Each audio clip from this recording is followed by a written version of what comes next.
Amáveis são os teus tabernáculos, Senhor dos exércitos. A minha alma suspira e desfalece pelos teus átrios. O pardal encontrou casa, andorinha, ninho para si. Eu encontrei teus altares, Senhor, Rei meu e Deus meu. Eu encontrei teus altares, Senhor, Rei meu e Deus meu.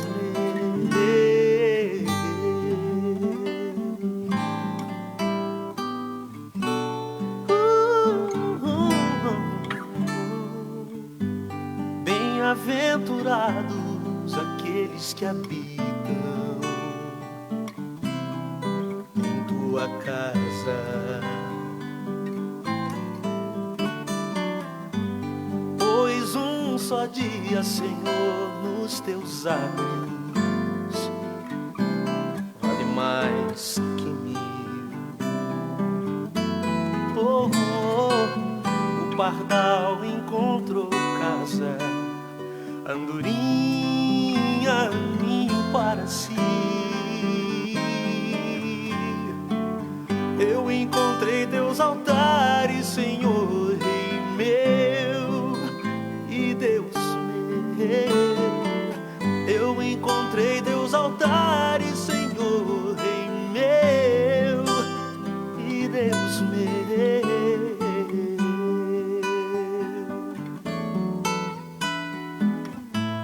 Pois o Senhor é sol e escudo, da graça e glória.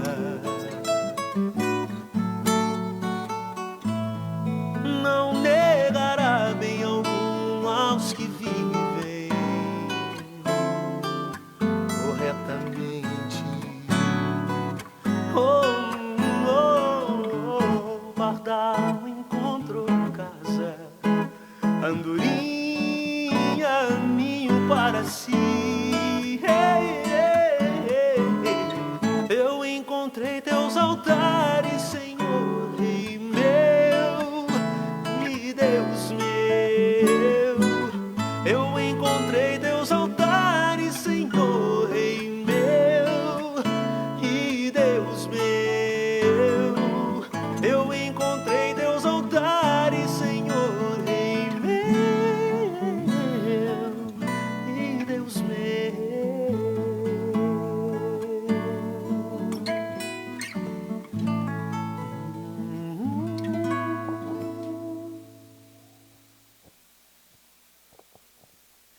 Boa noite, amada igreja. A paz do Senhor Jesus. Amém, igreja? Hoje Deus vai trazer um refrigério, irmãos, para nossa alma. Vai trazer uma palavra abençoada de crescimento. Amém, amada igreja? Deus está mandando dizer hoje para você: ser forte e corajoso, irmãos. Deus ministrou isso a tarde inteira na minha vida. Ser forte e corajoso. Amém? Eu tive um sonho, irmão, esses dias, tem umas 2 semanas aproximadamente. E naquele sonho eu não lembro os detalhes agora, mas assim, eu lembro que ao redor de mim, as circunstâncias não estavam boas. E eu ouvi uma voz bem do alto dizendo assim: ser forte e corajoso. E eu temi, irmãos, eu estava com medo naquele sonho. E depois eu ouvi de novo: ser forte e corajoso. E depois eu ouvi de novo: ser forte e corajoso. E eu acordei. Amém, irmãos? E hoje Deus vai ministrar sobre isso, amém? Josué 1:6, olha o que diz a palavra do Senhor, amém? No versículo 7 e 9. Ser forte e corajoso, porque tu farás este povo herdar a terra que sob juramento prometi dar a seus pais. Tão somente ser forte e corajoso, para teres o cuidado de fazer segunda toda a lei que meu servo Moisés te ordenou. Dela não te desvies, nem para a direita, nem para a esquerda, para que sejas bem-sucedido por onde quer que andares. Não te mandei eu? Sê forte e corajoso. Não temas, nem te espantes, porque o Senhor teu Deus é contigo por onde quer que andares. Irmãos, que tremendo. Hoje Deus está trazendo alento, consolo, coragem aos nossos corações, refrigério, irmãos, amém? Ele está dizendo, filho, seja forte e corajoso, estou contigo por onde andares. É isso que a palavra diz, irmãos, amém? Faça como Josué, meu servo fiel, irmãos, amém? Que mesmo com as circunstâncias adversas, tudo que ele via era contrário, mas ele preferiu ficar com a promessa de Deus. Ele preferiu, irmãos, confiar no Senhor, amém? Ele não ficou, irmãos, na tempestade, nem permitiu que a tempestade destruísse a promessa no seu coração, amém? Ele não se pautou, irmãos, nas convicções próprias dele, nas ideologias, nos conceitos que ele tinha, nem foi movido pelas suas emoções, irmãos, pela sua carne. Ele foi movido pela fé em Deus. Ele não andou por vista, ele andou por fé. Amém, irmãos? Então não deixe as más notícias dominar o seu coração, amém? Nem parar a promessa que Deus tem para você. Deus hoje manda você ser forte e corajoso. Não se afunde nas circunstâncias, irmãos. Tem uma palavra sobre a sua vida. Tem uma promessa sobre a sua vida. É ano de recompensa. A promessa, irmãos, é de recompensa. Não abra mão disso, amém? Não deixe o inimigo, as circunstâncias, as informações negativas, aquele relatório negativo que Josué recebeu, irmãos, amém? Te afastar da promessa de Deus, irmãos. Te afastar da presença do Senhor. Deus manda hoje você marchar, irmãos. Marchar como soldado do exército de Deus, amém? E para isso, sabe o que você tem que fazer? Primeira coisa, duas coisas que Deus tocou no meu coração hoje, para você ser um soldado forjado pelas mãos do Senhor, amém? Sabe o que você tem que fazer? Primeiro, jejum, oração e palavra de Deus. Segundo, foi a direção que o pastor deu desde o começo. O povo unido em um mesmo local. Amém, irmãos? Se a igreja estiver online, é online que você tem que estar. Se a igreja estiver presencial, é lá que você tem que estar. Em unidade, irmãos. Amém? Com a igreja. É essa que são as palavras de ordem. Não fique como Moisés ficou, irmãos. Só recebeu a promessa, mas não tomou posse dela. Porque desobedeceu, irmãos. Amém? Feriu, tocou na santidade de Deus, irmãos. Cuidado com o que Deus te direciona hoje. É esse caminho que você tem que seguir, que senão você não vai ser capacitado. A recompensa não vai chegar na sua casa. Amém?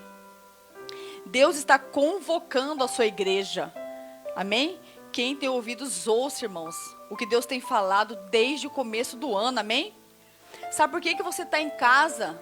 Você já parou para pensar?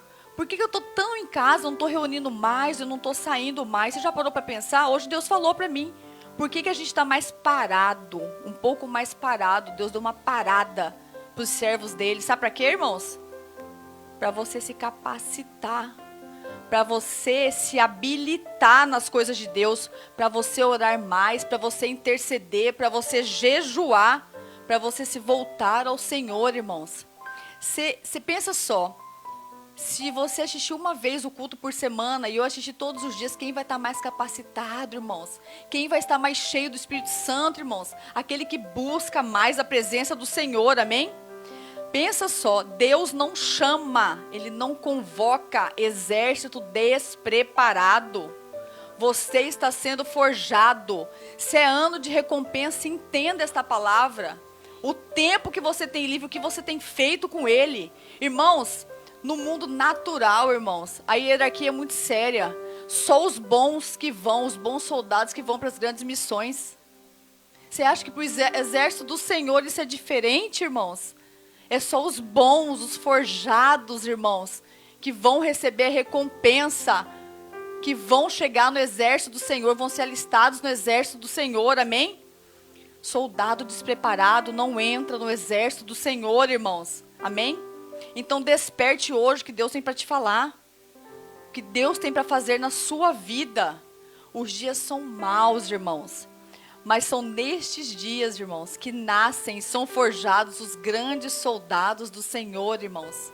É quando o treino é pesado, é quando o treino é forte, irmãos. Eu tenho experiência com isso, quando o treino é forte, é forçado, é ali que saem os verdadeiros soldados, irmãos. Então os dias são maus, se prepara, é ano de recompensa, ou você vai deixar passar batido esse ano e não vai receber nada do Senhor, amém? Pare e pensa, porque você faz parte do exército do Senhor, amém? A recompensa, sabe qual que é a recompensa, irmãos? É a transformação da sua vida. Você será levado para outro nível espiritual. É tempo de quê, irmãos, então, para chegar nisso? Arrepender-se, se quebrantar-se, voltar-se para o Senhor. Voltar para a palavra, estar reunido onde a igreja está, irmãos. Amém? Então receba hoje a sua promessa, a sua recompensa.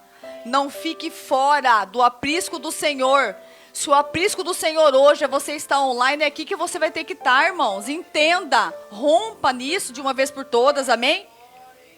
Deixa o Senhor te direcionar. Não seja conduzido pela sua razão, nem movido pela sua emoção, amém? Seja dirigido pela sua fé, irmãos, assim como Josué fez. E foi ele que entrou na terra prometida junto com Calebe. Só foram os dois, irmãos, porque eles não eram movidos, irmãos, pelas circunstâncias, pela sua razão. Eles eram movidos pela fé e confiança no Senhor, amém? Então vamos levantar, irmãos, vamos se levantar e declarar que nós somos hoje do exército do Senhor, amém? Pai, queremos te agradecer por essa palavra maravilhosa, Pai, que abriu os nossos olhos, Pai. Eu te peço em nome de Jesus, Pai, que o Senhor abra os ouvidos espirituais da sua igreja, Pai, para que ela possa despertar, Senhor, e não perder a recompensa, Pai. Não sair fora da promessa que o Senhor deu, Pai, para a tua igreja, Pai.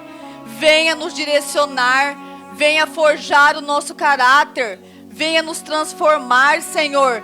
Venha lapidar o teu povo, Jesus. Traga refrigério, traga consolo, porque os dias são maus, Pai.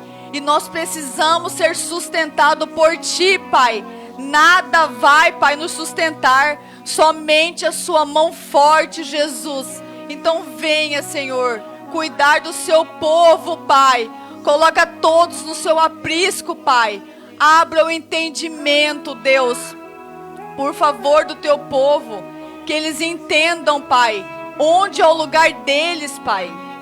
Onde eles devem estar e com quem, Senhor, eles devem estar, Senhor. Oh, Senhor, é tempo de amadurecimento, Senhor.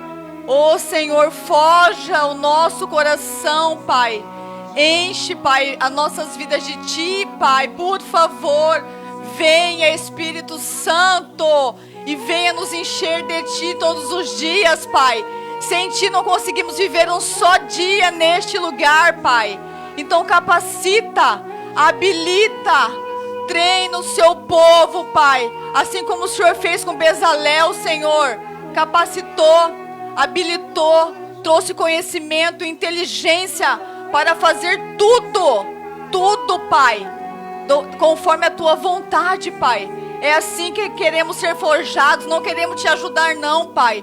Nós queremos fazer conforme a Tua vontade, conforme o desejo do Seu coração. Porque queremos, Pai, atrair o Seu coração para nós, Senhor. Queremos agradar o Seu coração, Pai. Receba o nosso louvor, Pai. Receba a nossa adoração, Senhor. Receba a nossa vida, Pai. Entregamos ela a Ti, Pai, para o Senhor fazer conforme a Sua vontade, Pai. Mas eu faço um pedido especial, Senhor. Desperta o Teu povo que não entendeu ainda, Pai. o que é a recompensa, que não entendeu o que é para fazer, Senhor, que pode passar o ano inteiro sem receber nada, Deus. Oh, Senhor, estamos no começo do ano, desperta a tua igreja. Ela precisa estar forte e unida, Senhor, porque senão ela é presa fácil para o inimigo. Ela é presa fácil para as circunstâncias e para a tempestade, Jesus.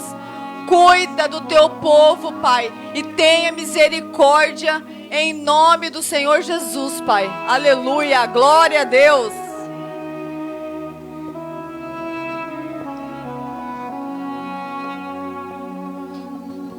Olá, queridos, a graça e a paz do Senhor Jesus Cristo, amém, glória a Deus. Querido, deixa eu te lembrar, querido, você aí na sua casa é o responsável para criar um ambiente de adoração aí, meu irmão. Eu quero dizer para você que Deus não é homem para que minta, nem filho do homem para que se arrependa. O Senhor, Ele tem milagre, Ele tem promessas sobre a nossa vida. E eu creio que o Deus de milagre vai se revelar na minha vida, na sua vida. Então, no nome de Jesus, querido, comece agora em espírito a declarar: Deus de milagre, Deus de cura, Deus de poder sobre a minha casa, sobre a minha família. Em nome de Jesus, vamos adorar Ele em espírito e em verdade nessa noite. Porque eu sei que o Espírito Santo de Deus está aqui, querido. Então escute isso e declare teu amor para o Senhor nessa noite. Eu creio que Ele vai fazer algo novo sobre a tua casa, sobre a tua família, em nome de Jesus. Oh, Espírito Santo, Espírito Santo.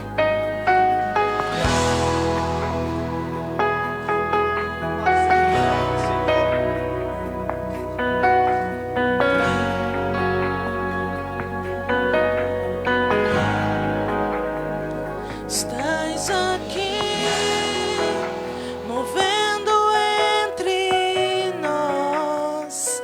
Te adorarei, te adorarei.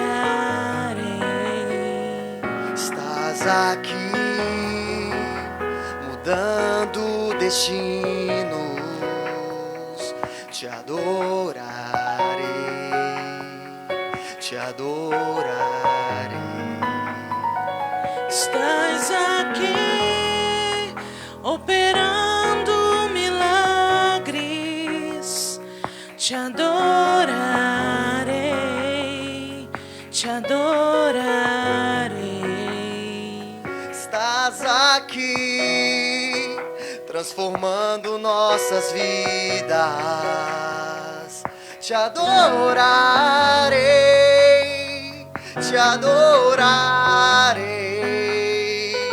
Meu Deus é Deus de milagres, Deus de promessas, caminho no deserto, luz na escuridão. Meu Deus, esse é quem tu és.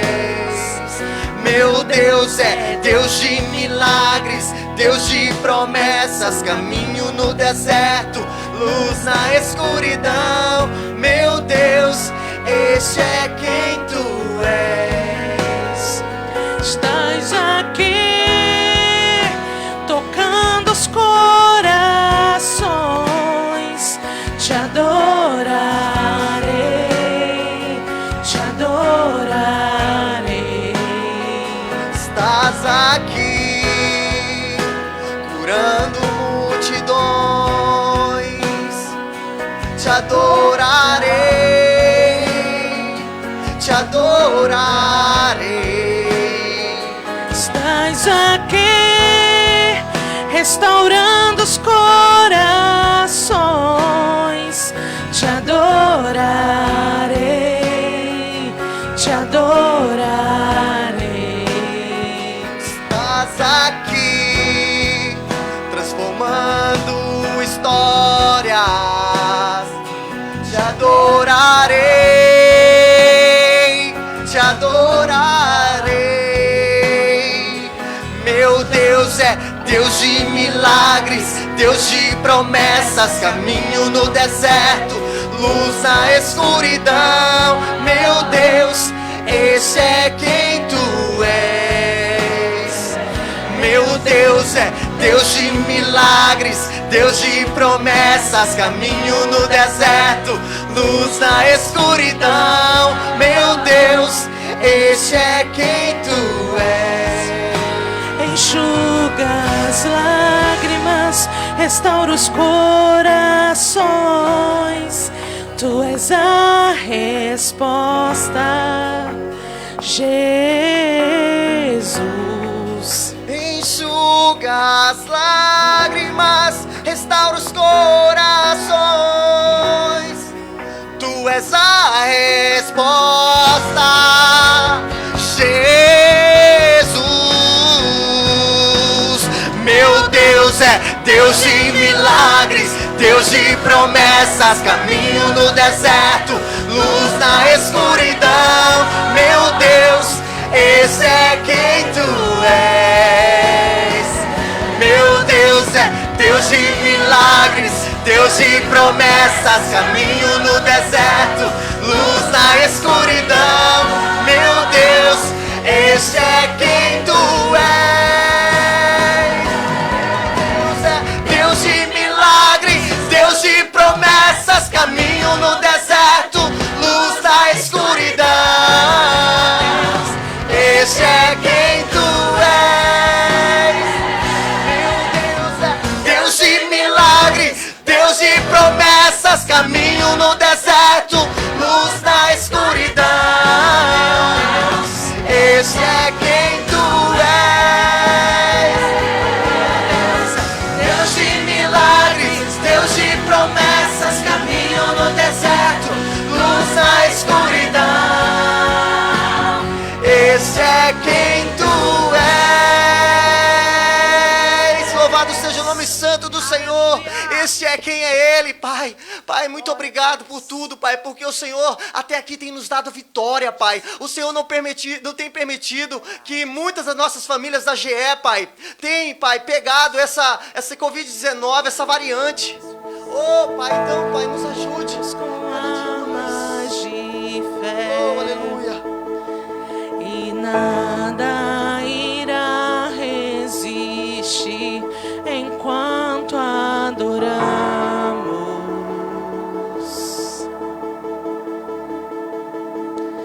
Em meio às tribulações, o nosso Deus é vencedor, nós o adoramos. Nós te adoramos, Senhor, nós te adoramos. Vitorioso és, declare isso.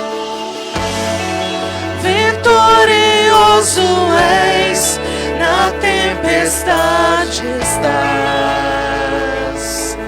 Teu nome infalível é, os reinos vêm e vão, teu trono acima está.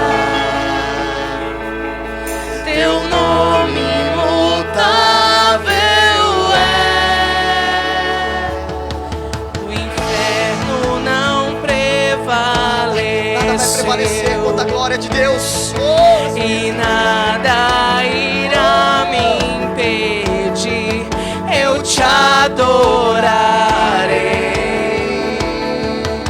muralhas vão estremecer, declare isso, igreja. Muralhas vão Espírito, estremecer, declare cadeias. cadeias irão se romper enquanto adoramos.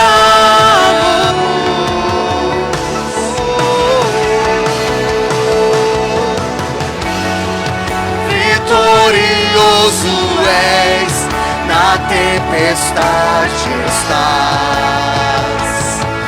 Teu nome infalível é, os reinos vêm e vão, teu trono acima está. Teu nome imutável é.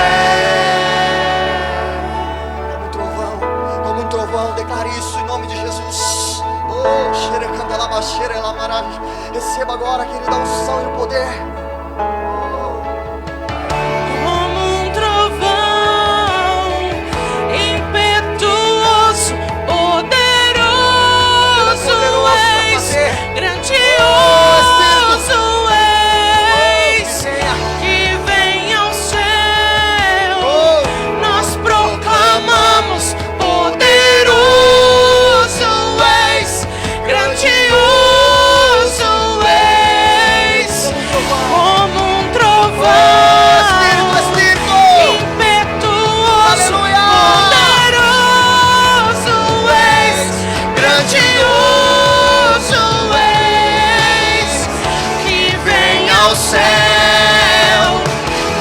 proclamamos, poderoso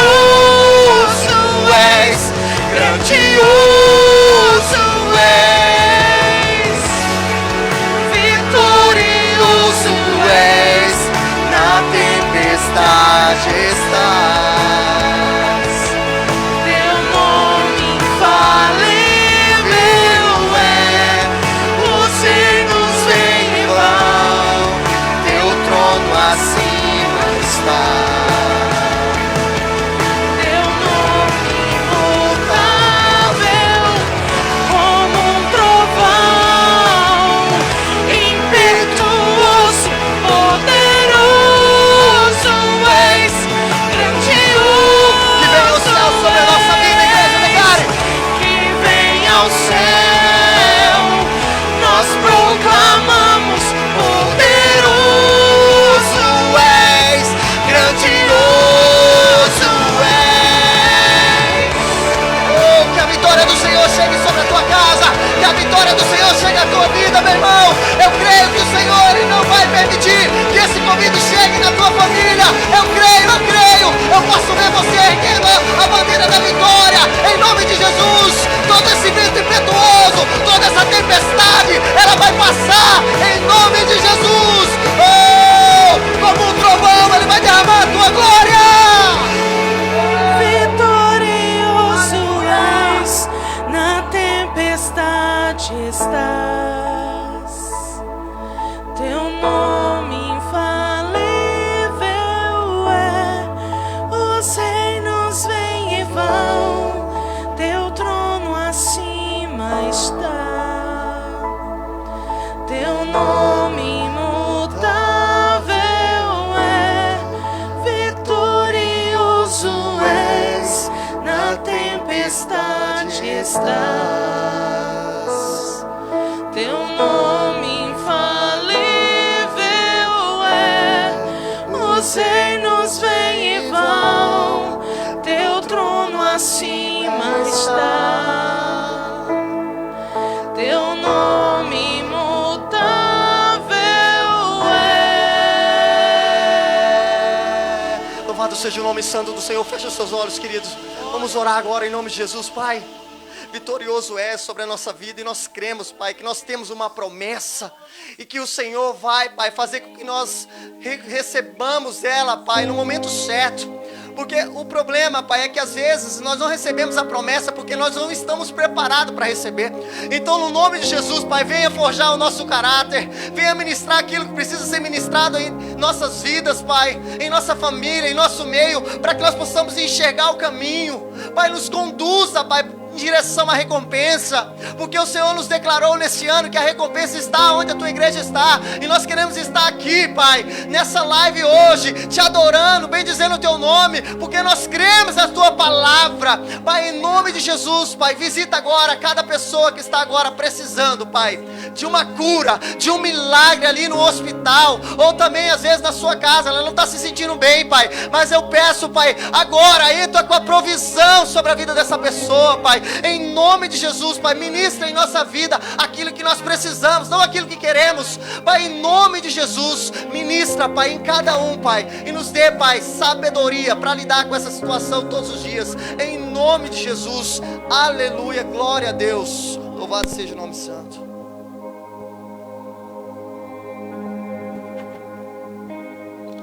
Aleluia, glória a Deus, querido, que louvor maravilhoso, amém? Aleluia, glória a Deus, com certeza o nosso sacrifício de louvor chegou aos céus, amém? Como aroma suave ao nosso Deus, amém? Glória seja ao Todo-Poderoso, aleluia. Quero que você pegue a tua Bíblia agora, se acomode e procure na tua Bíblia Deuteronômio capítulo 28, quero ler alguns versos com você. Enquanto você procura, quero só te lembrar que você é o responsável por criar um ambiente de culto na tua casa, amém? Você é o responsável pela ordem do culto na tua casa, lembrando sempre que Deus, Ele é único, digno de toda honra, de todo louvor, merecedor, com certeza, de toda reverência, de todo o nosso respeito. Então, no nome de Jesus, querido, não permita que as pessoas fiquem andando, amém? Decida no teu coração de participar de um culto, não de só assisti-lo, amém? Glória a Deus, aleluia. Conversava nessa semana com meu pastor, o pastor Laércio, e eu estava falando para ele sobre o privilégio que nós temos, porque antes nós tínhamos que sair de casa 3 vezes por semana para ir à igreja para poder cultuar, e isso muitas pessoas perdiam cultos, porque não dava tempo por causa da correria do dia a dia, então ficavam em casa, às vezes chovia também, não dava para poder ir na igreja. Aí veio toda essa pandemia, Satanás com certeza já se mobilizou, achou que tinha vencido, que ia fazer festa, não vai ter mais culto, não vai ter mais culto. Aí o que Deus fez? Ao invés de você ir na igreja, Deus está levando a igreja até você, amém? Então você pode participar do culto no conforto da tua casa, amém? Então, no nome de Jesus, decida isso, querido, decida isso, amém? No nome de Jesus, decida isso, em nome do Senhor Jesus. Agora, não relaxa ao ponto de deixar o negócio correr solto, amém? Aleluia, glória a Deus. Coloca,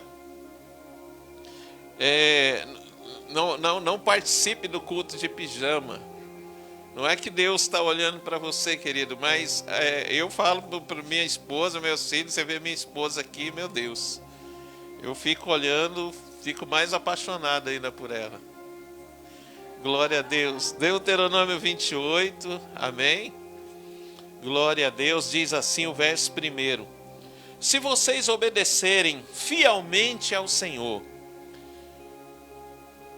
o seu Deus, e se seguirem cuidadosamente todos os seus mandamentos que hoje lhes dou, o Senhor, o seu Deus, os colocará muito acima de todas as nações da terra. Todas estas bênçãos virão sobre vocês e os acompanharão, e se vocês obedecerem ao Senhor, o seu Deus. Aí eu vou ler algumas para você. Diz assim o verso 3: vocês serão abençoados na cidade, serão abençoados no campo. Os filhos do seu ventre serão abençoados, como também as colheitas da sua terra, e os bezerros e cordeiros dos seus rebanhos. A sua cesta e a sua amassadeira serão abençoadas. Vocês serão abençoados em tudo o que fizerem. Amém? Glória a Deus. Querido, se eu perguntar para você, você quer a bênção de Deus para a tua vida? Com certeza, eu nem termino de perguntar, você já responde, é lógico que eu quero. Todos nós queremos, não somos malucos de rejeitarmos a bênção de Deus. Então todos nós queremos. Só que Deus, querido, entenda, Deus ele é misericordioso. Tudo o que nós temos, tudo o que nós somos veio de Deus. E Deus, ele nos abençoa porque ele é misericordioso, porque ele é bom, amém? Não é por um outro motivo, não é porque você é bonzinho, não é porque você é amigo de alguém importante, não é porque você é mais bonito do que os outros, não é porque você é mais habilidoso em alguma área do que outros, não é porque você tem mais conhecimento do que outros, não é por isso que Deus te abençoa. Não, Deus nos abençoa porque ele é misericordioso. Nós estamos vivos porque ele é misericordioso. E a Bíblia diz que nos mostra, nos revela que tudo o que nós queremos e que nós seremos não virá de uma outra fonte senão do Senhor. Lá em João, Evangelho de João, capítulo 3, versículo 27, diz que o homem não pode receber coisa alguma se do céu não lhe for dado. Amém? Só que entenda, querido, Deus nos abençoa porque ele é misericordioso, mas entenda, Deus condicionou a sua bênção para que ela chegue até nós. E é exatamente isso que esse texto está dizendo. Esse texto está falando, se vocês obedecerem fielmente ao Senhor, o seu Deus, e seguirem cuidadosamente todos os seus mandamentos.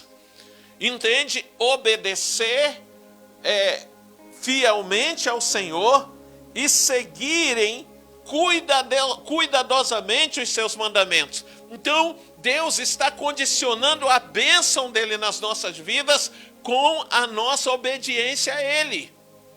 Ele é misericordioso, mas Ele está condicionando a sua bênção nas nossas vidas a nossa obediência a Ele, a uma obediência fiel a Ele. Por que obediência fiel? Não é hoje eu obedeço e daqui e fico 5 dias sem fazer nada, como tem algumas pessoas, né? Tem algumas pessoas que ela é crente no domingo, vai na igreja, ora, pronto, já fiz minha obrigação. Aí quando chega segunda, terça, quarta, quinta, sexta e sábado, peca. Aí quando chega no domingo, aí vai na igreja de novo por desencargo de consciência. Ou seja, ele obedece somente uma vez por semana.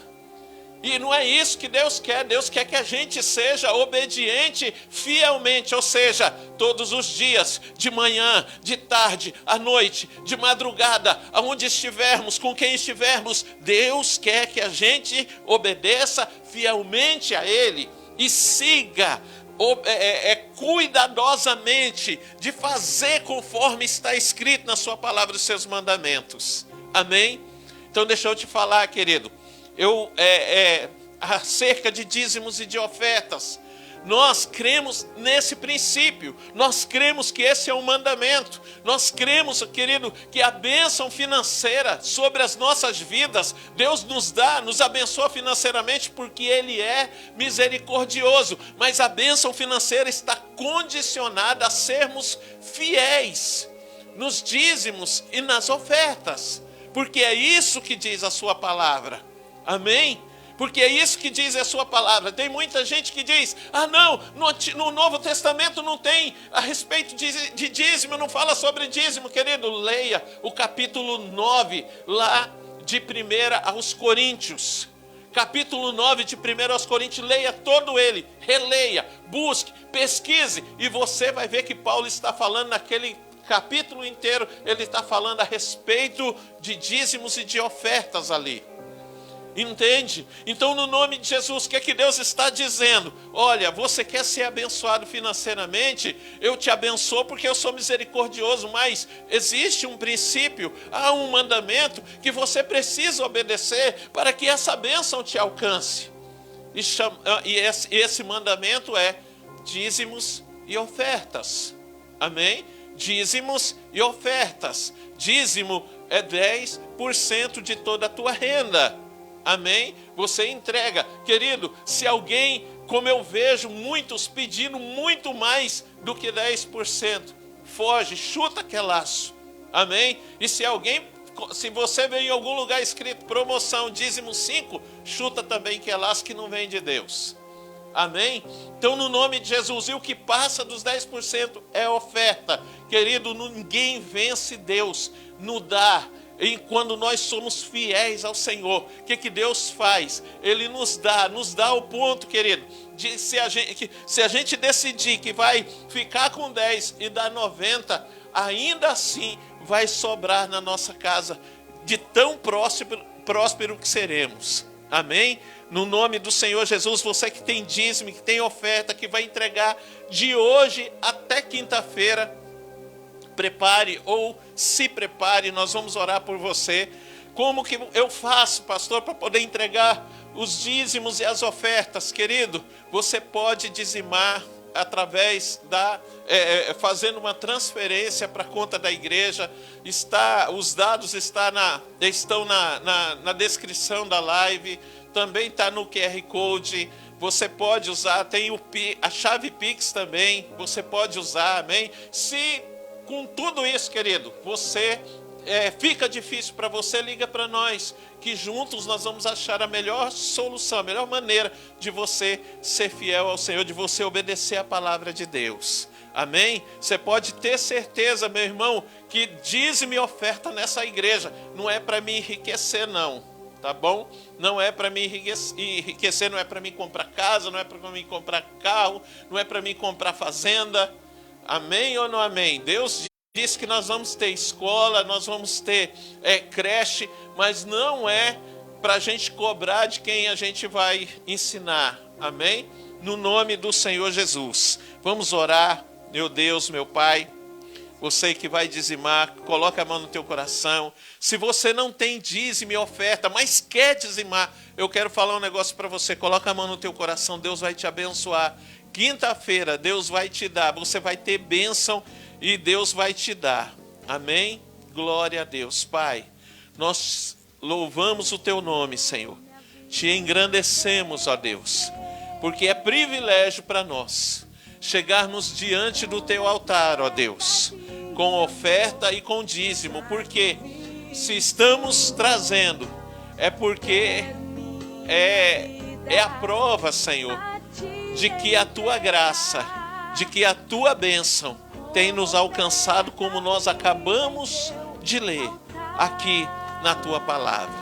Nós consagramos a ti os dízimos e as ofertas, para que haja mantimento na tua casa, em nome do Senhor Jesus. Abençoa meu irmão, Pai, que na sua fidelidade o Senhor se mostre a ele fiel, em nome do Senhor Jesus. Amém e amém. Amém, querido. Deus te abençoe, em nome de Jesus.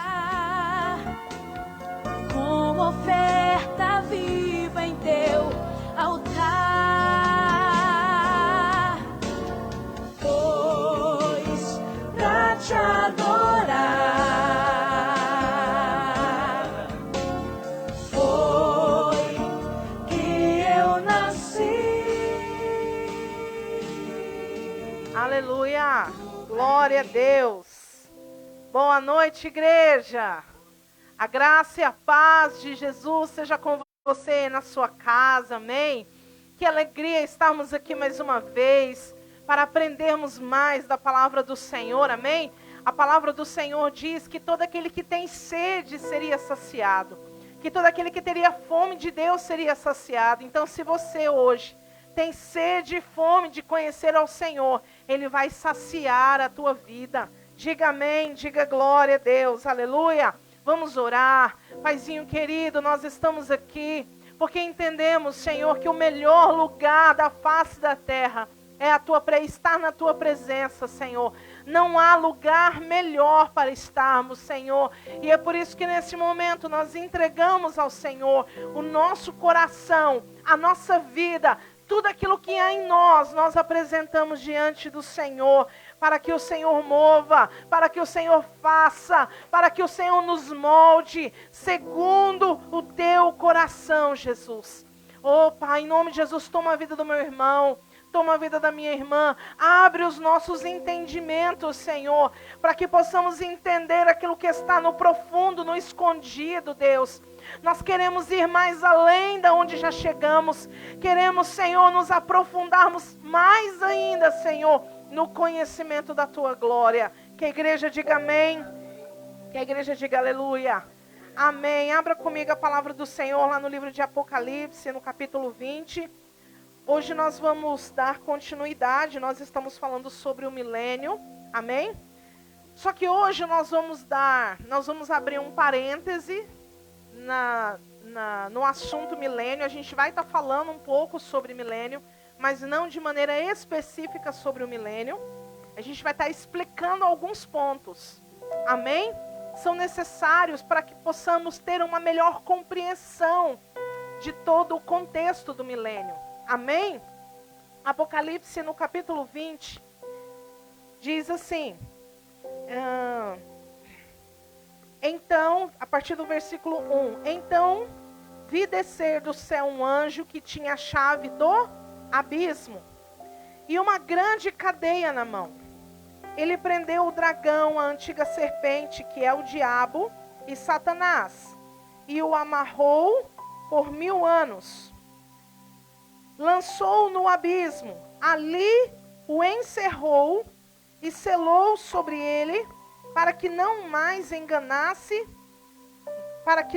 enganasse mais as nações, até que os 1000 anos se completassem. Depois disso é necessário que seja solto por um pouco de tempo. Amém? Então, o que nós vamos tratar hoje, né? Que ficou em aberto o que nós estávamos falando na terça-feira passada, que é o que significa esse abismo. Porque, na verdade, quando a Bíblia, ela deixa bem claro que antes do milênio vai ter um acontecimento, que é a prisão de Satanás. E depois do milênio, Satanás será solto. Amém? Então, essa evidência de que algo vai acontecer antes da contagem dos 1000 anos e algo vai acontecer depois da contagem dos 1000 anos, só nisso já podemos entender que o milênio vai ser um período literal. Amém? Porque não faria sentido se fosse algo espiritual ou apenas uma ideia de um período longo de tempo. Então, a gente não encaixaria esses dois eventos, a prisão e o lançamento de Satanás num abismo, porque aqui não é a condenação de Satanás, e nós vamos entender isso no final de toda essa ministração, amém? E depois a sua soltura, logo após os 1000 anos. Mas o fato é que a Bíblia está dizendo que tem um abismo. E onde será que fica esse abismo? Do que se trata esse abismo? O que a Bíblia está falando sobre esse abismo? Será que é o portão do inferno lá na Chapada dos Guimarães? Vai saber, né?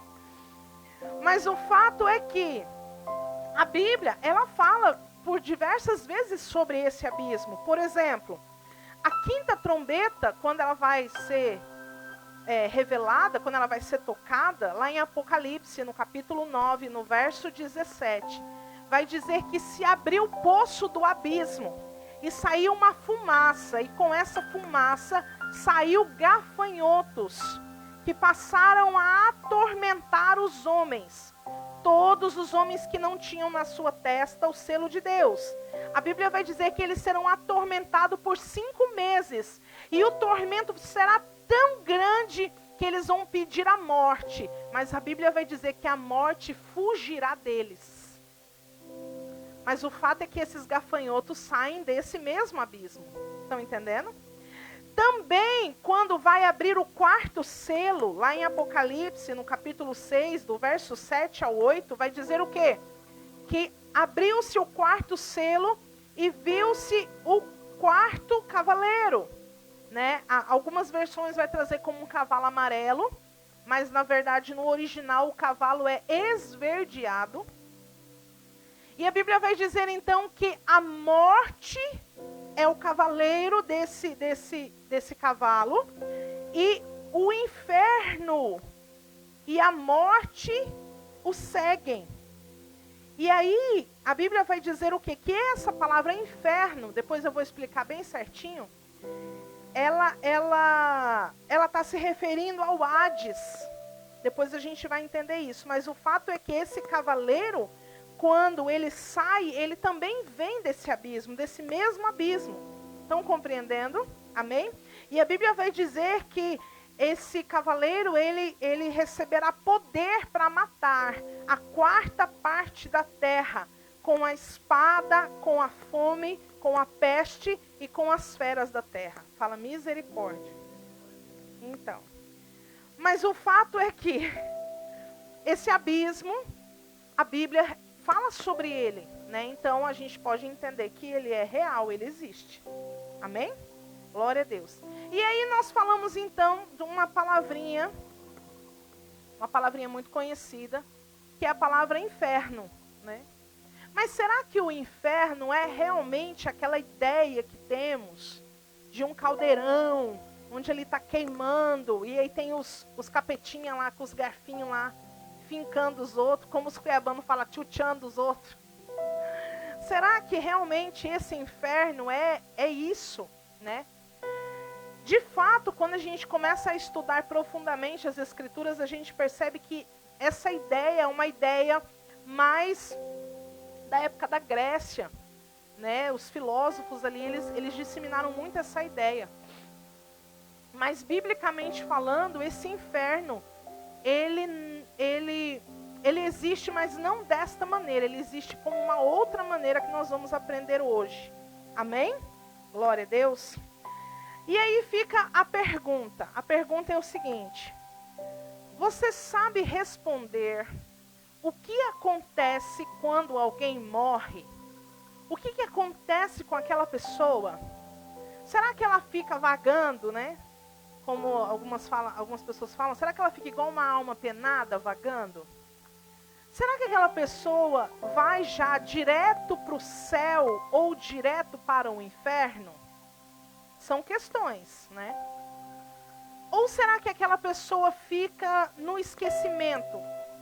Morreu, acabou, esqueceu, não existe mais, né? Ou será ainda que aquela pessoa, aquela alma daquela pessoa fica esperando a próxima vida para reencarnar de novo?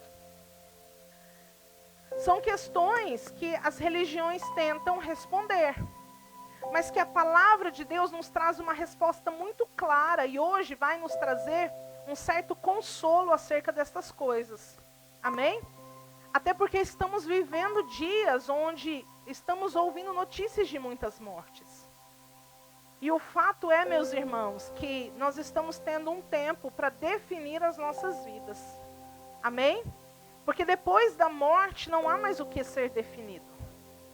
Então, se você está vivo, se você está respirando, se você está me ouvindo, você está tendo a misericórdia de Deus sobre a sua vida para você decidir aonde você quer passar a sua eternidade. Amém? Glória a Jesus. Então, vamos lá, vamos entender um pouco do que se trata tudo isso.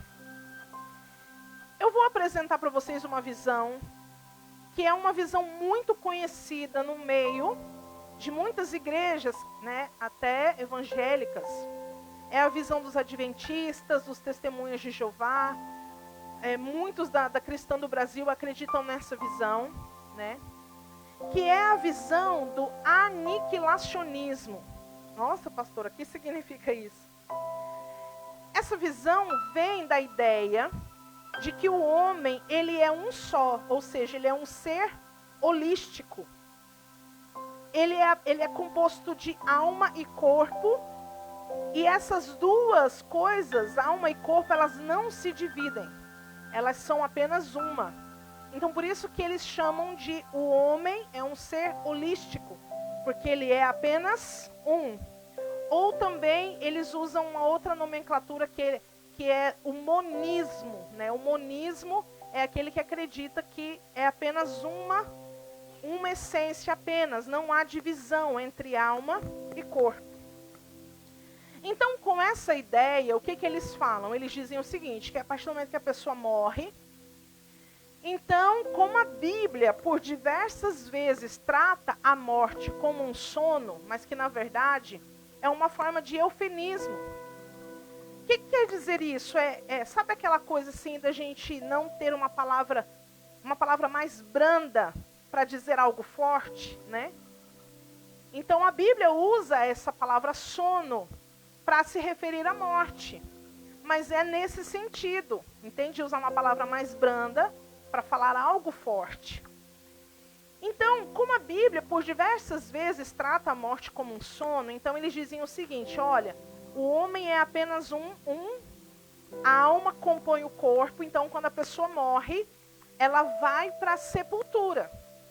E ali, o corpo dela perece e a alma dela fica ali totalmente inconsciente, ela não tem noção de mais nada, ela perde completamente a noção do que se passa nesse mundo e já pereceu todas as coisas para ela. Ela só fica ali quietinha, aguardando o dia da ressurreição. Quando Cristo voltar, lembra que a gente fala isso várias vezes, quando Cristo voltar, quando acontecer a vinda do Senhor, o arrebatamento vai se dar no momento em que os mortos ressuscitarem, os mortos em Cristo, né? Ressuscitarem primeiro. Então daí os vivos serão transformados e todos nós encontraremos com o Senhor nos ares. Estão compreendendo até aí? Então eles dizem o seguinte, que a alma fica lá, quietinha, no esquecimento, totalmente inconsciente, juntamente com o corpo, apenas aguardando essa vinda do Senhor. Então eles dizem que aquele texto de 1 Coríntios, capítulo 15, a partir do versículo 51, que diz: num momento, num abrir e fechar de olhos, né, ao soar da última trombeta. Então eles dizem assim, que a pessoa morreu, para ela, na verdade, vai ser como um abrir e fechar de olhos. Ela vai morrer e daí já vai ressuscitar. Entende a visão deles? Essa é a visão que eles têm, que eles pregam sobre isso. Mas a gente tem uma visão um pouco diferente dessa, e essa visão que eu quero apresentar para vocês. Amém? Eu acho que seria meio sem graça se fosse assim. Eu, como gosto do brilho, né, do shine, eu gosto do negócio mais pá, né, do glamour. A gente então tem uma visão diferente dessa. A gente crê na visão da imortalidade da alma. Então vamos colocar aqui. Nós cremos na imortalidade. Na imortalidade da alma. Amém, amados?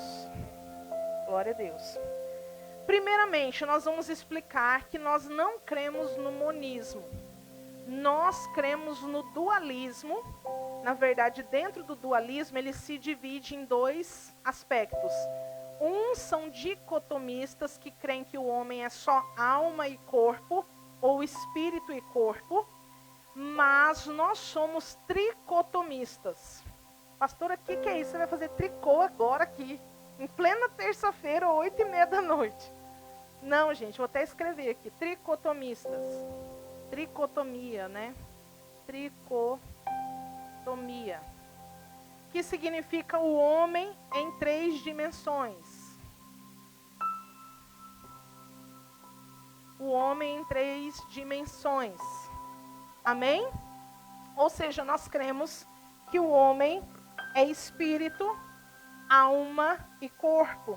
E aí nós vamos dar toda a base bíblica em cima disso que nós cremos. Então, é assim. Vamos fazer aqui um desenho para a gente poder compreender. Então, o homem, ele seria dentro dessas 3 estruturas. Espírito, alma e corpo. Certo, gente? Olha só o que fala lá em 1 Tessalonicenses, no capítulo 5, no verso 23. Vamos abrir lá para a gente poder ler? 1 Tessalonicenses.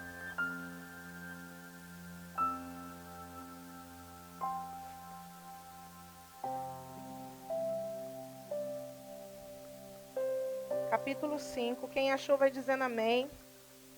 Quem achou vai dizendo aleluia. Quem não achou ainda, diga misericórdia, Deus me ajuda. 1 Tessalonicenses, vou colocar aqui para você depois anotar. 1 Tessalonicenses 5, 23.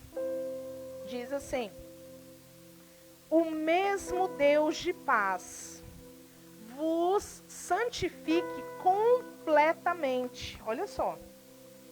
E todo o vosso, marca aí na sua Bíblia, e todo o vosso espírito, alma e corpo sejam plenamente conservados e irrepreensíveis para a vinda do nosso Senhor Jesus Cristo. Amém?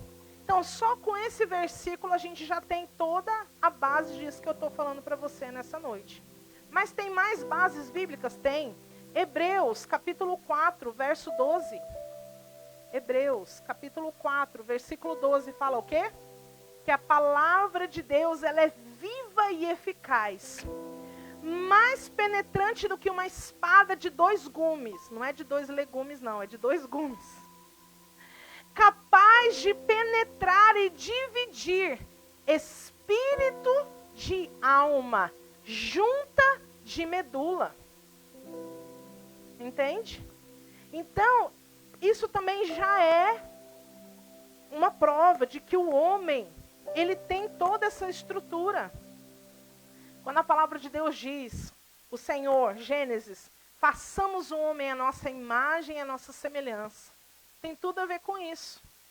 Porque nós cremos que Deus é Pai, Filho e Espírito Santo. Amém? Ele se fez carne, ele se fez corpo. Então se nós somos a semelhança do Senhor, é muito mais coerente acreditarmos que somos espírito, alma e corpo. Então, o que seria o nosso espírito? O nosso espírito é o que, gente? O fôlego. Quando a Bíblia diz, lá em Gênesis, quando Deus formou o homem, fez lá o bonequinho de barro. O bonequinho de barro se moveu, gente? Não. A partir de quando que o homem passou a ter vida? Quando Deus sopra. Não está dando som aí? Pode continuar? Quando Deus sopra sobre o homem, a Bíblia diz então que ele recebe o fôlego da vida e passa a ser o quê? Alma vivente. Amém? Então esse espírito que nós temos é o sopro de Deus. Deus tirou da sua própria essência e soprou sobre o homem. Olha que coisa linda, gente. Por isso que Satanás quer destruir você.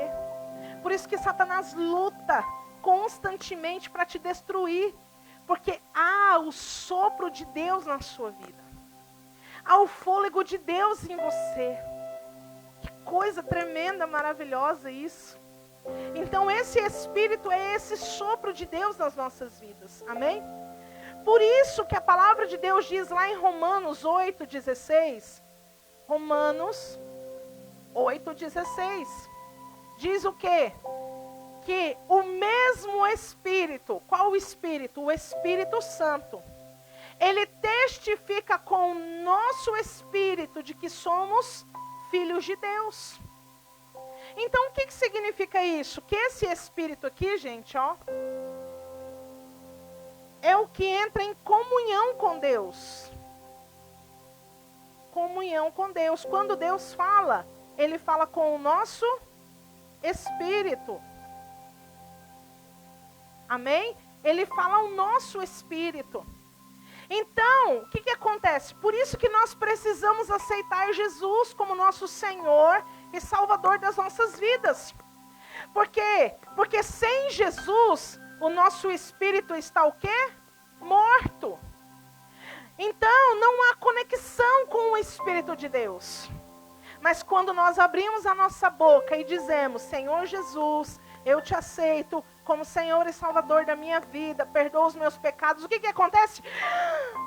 Nós somos vivificados. Aquele espírito que estava morto passa a reviver. E daí então entramos em comunhão com o Altíssimo. Estão compreendendo? Glória a Deus. E a alma, qual que é a diferença da alma e do espírito? A alma é o nosso ser.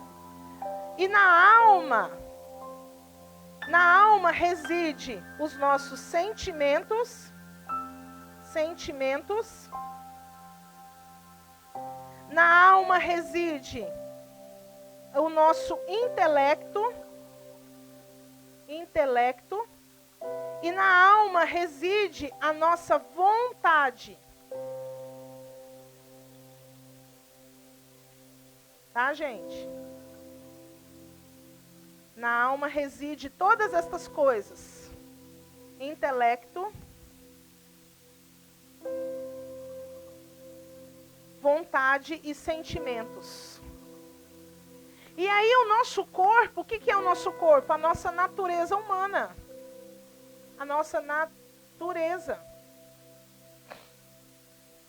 O corpo dá noção para a alma do que está acontecendo no nosso mundo natural. Amém? Quando você compreende isso, você compreende o que o apóstolo Paulo falou acerca da guerra que há entre a carne e o espírito. Por quê? Porque a sua alma está aqui no meio. E a alma é quem vai decidir, porque ela está dentro da vontade dela. Ela vai decidir de quem que ela vai fazer a vontade. Se é do espírito ou se é da natureza pecaminosa dela. Entende? Então, quando você compreende isso, se torna mais fácil até mesmo de você vencer o pecado. Porque você vai dizer, não, o Senhor soprou sobre mim o seu Espírito, então eu tenho o Espírito Santo de Deus que pode me fazer vencer a vontade da minha carne. Amém? Glória a Deus. Então, por isso que conhecer sobre estas coisas é importantíssimo. Agora, quando o homem morre, o que acontece com o nosso espírito, com a nossa alma e com o nosso corpo? Você saberia responder? Eclesiastes, no capítulo 12, abre comigo lá. Eclesiastes, no capítulo 12. Vou colocar aqui. Eclesiastes 12, verso 7. Vamos ler?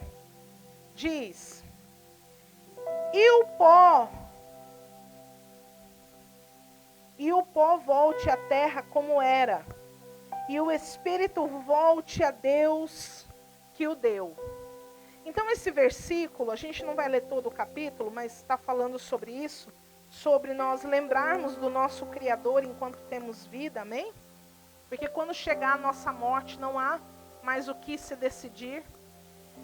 Mas no verso 7 já dá um destino para o corpo e para o espírito. O corpo, então, ele vai realmente para a sepultura.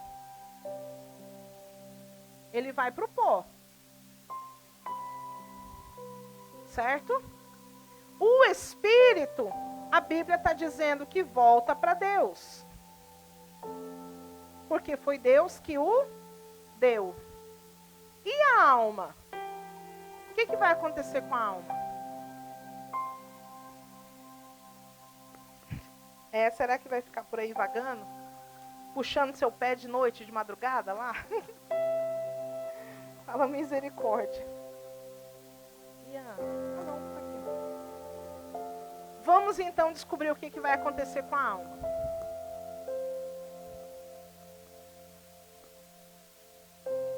Estão entendendo, gente? Quem está entendendo, diga glória a Deus, dá uma carinha de uau aí, coloca um joinha, reage aí. Amém? Glória a Deus. O fato é, amados, que a alma, ela precisa ter um destino, né? Ela não vai ficar no esquecimento. A gente tem um versículo, na verdade, de Eclesiastes, capítulo 9. Vamos abrir lá. Muitos que creem na visão do aniquilacionismo, eles usam esse texto para dizer que a alma vai ficar no esquecimento, porque diz assim, Eclesiastes 9. Olha só, vamos ler aqui. A partir do verso 5 diz: Porque os vivos sabem que hão de morrer, mas os mortos não sabem coisa alguma. Não tem jamais recompensa, mas a sua memória ficou entregue ao esquecimento. O seu ódio, o seu amor, a sua inveja já pereceram. Já não tem parte em coisa alguma do que se faz debaixo do sol. E aí no verso 10 diz assim, versículo 10, pula lá. Tudo que vier à tua mão para fazer, faze-o conforme as tuas forças, pois na sepultura para onde vais, não há obra, nem projetos, nem conhecimento, nem sabedoria alguma. Pega essa palavra sepultura que está aí na sua Bíblia, grifa ela e coloca do ladinho assim, ó. Sheol. Essa palavra aqui, ó.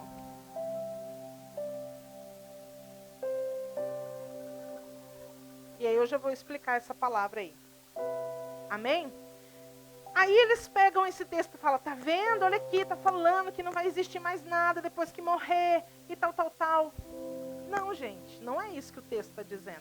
Porque você não pode jamais pegar 2, 3 versículos isolados e fazer disso uma doutrina. Você tem que ter todo o contexto do que aquele texto está dizendo.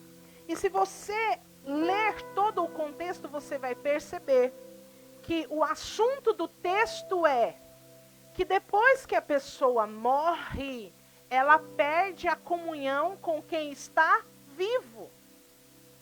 Esse texto, ele serve para refutar qualquer ideia de espiritismo, de que depois que a pessoa morre, ela tem como ter conversas, ela consegue voltar para dar avisos, ela se manifesta para as pessoas que estão vivas, aparece em sonhos, em visões, entende? Esse texto, o que ele mostra, o que ele nos diz, o que ele revela, é que não há como alguém que morre ter comunhão com quem já está vivo. É isso que esse texto está dizendo. Por isso que fala, já pereceu, já passou. Não tem como essas coisas voltarem mais. Entende? Quando ele fala que para onde você vai na sepultura não tem obra, não tem projeto, não tem conhecimento, não se sabe coisa alguma, é que ele está dizendo o seguinte, depois que você morre, meu irmão, o teu sonho que não se realizou vai continuar sendo sonho. O teu projeto que não deu certo vai continuar sendo projeto, porque não vai ter como mais você dar conta deles. É isso que o texto está dizendo. Amém? Não tem nada a ver com a ideia de que a pessoa morreu, perdeu completamente a consciência e não sabe mais nada do que se passa.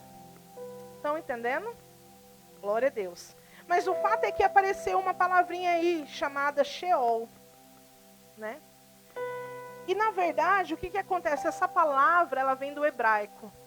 E ela significa um mundo invisível onde as almas desfrutam de uma existência. Certo, gente? Vou repetir. É um mundo invisível onde as almas desfrutam de uma existência. Então essa era a ideia antiga dos hebreus. Eles tinham essa ideia de que existia um lugar onde os mortos ficavam ali. Eles só não sabiam de que forma que os mortos ficavam e nem se sairiam de lá, né? Eles não tinham a revelação completa, porque a Bíblia vai dizer que as coisas do Antigo Testamento, elas são como uma sombra. Sombra te dá uma ideia, mas não te revela tudo. Entende? Amém? Mas o fato é que eles já tinham esse entendimento e eles usavam essa palavra, né? Para designar este mundo invisível dos mortos. A palavra sepultura no hebraico é outra palavra. É keber. A palavra sepultura no hebraico, na verdade, é keber. Então, a gente percebe que houve, assim, uma deficiência nessas traduções, que, na verdade, existem palavras que elas têm um sentido específico, mas que elas acabam dando várias outras palavras são traduzidas por aquela mesma palavra. É meio complicado explicar isso, mas vamos continuar. Olha só o que diz o Salmo 16. Vamos abrir lá. Salmo 16. Salmo 16.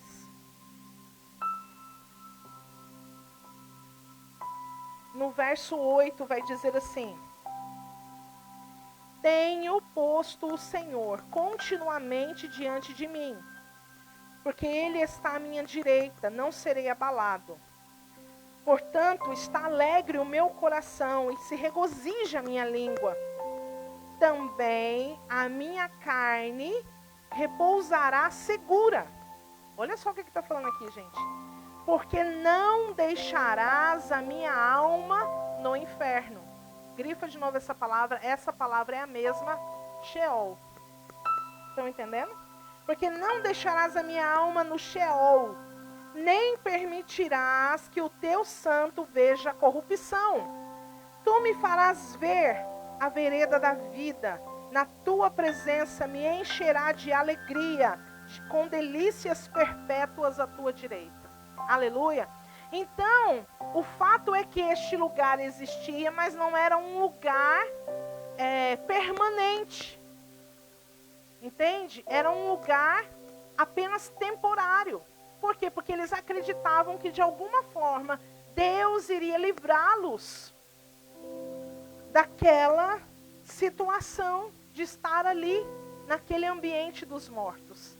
E quem que é essa salvação? Diga assim comigo, Jesus. Aleluia, glória a Deus.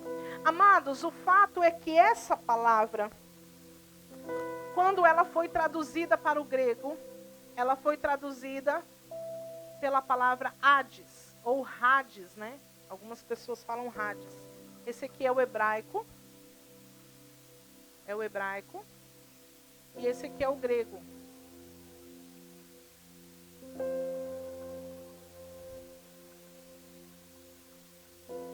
Então tem muitas vezes no Novo Testamento que você vai ler a palavra inferno, mas que na verdade o original da palavra é Hades.